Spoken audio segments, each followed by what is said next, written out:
भारत की नई संसद में अखंड भारत की तस्वीर को देखकर अभी तक पाकिस्तान ही बौखलाया हुआ था, लेकिन अब तो नेपाल भी घबरा गया है और ऐसा घबराया कि उसने भारत को धमकी दे डाली है। जी हां, दरअसल भारतीय संसद में अखंड भारत का नक्शा लगाए जाने पर नेपाल में बवाल मचा हुआ है। नेपाल के पूर्व प्रधानमंत्री केपी शर्मा ओली और एक और पूर्व पीएम बाबूराम भट्टाराई ने अखंड भारत के नक्शे पर कड़ा विरोध किया है और चेतावनी भी दी है। बाबूराम भट्टाराई ने तो यहाँ तक कह दिया कि भारत की संसद में लगे अखंड भारत के भित्ति चित्र से दोनों देशों के बीच संबंध रसातल में चले जाएंगे।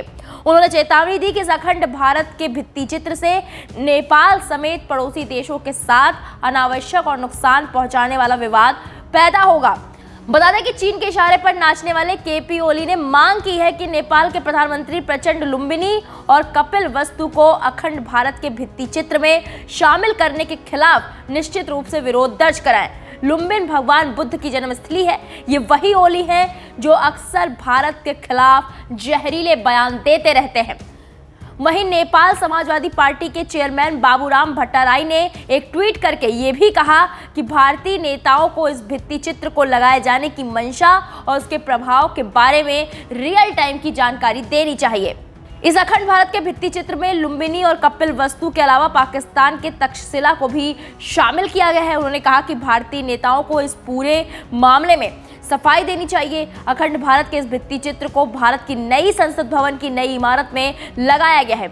इस बीच नेपाल के प्रधानमंत्री प्रचंड अपने पहले विदेशी दौरे पर, उनके साथ एक भारी भरकम प्रतिनिधिमंडल है। इस यात्रा के दौरान अखंड भारत का मुद्दा भी गर्मा सकता है।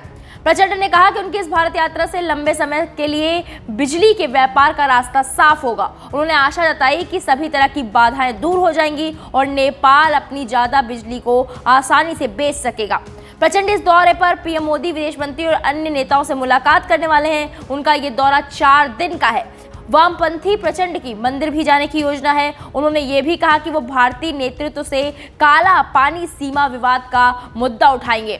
नेपाली पीएम भारत के बाद चीन के दौरे पर भी जाने वाले हैं। इस वजह से इस यात्रा को काफी अहम माना जा रहा है। तो नेपाल के जो पूर्व प्रधानमंत्री ने भारत को धमकी दी है, उस पर आपकी क्या राय है? हमें कमेंट सेक्शन में जाकर जरूर बताएं। वीके न्यूज, राष्ट्र के नाम।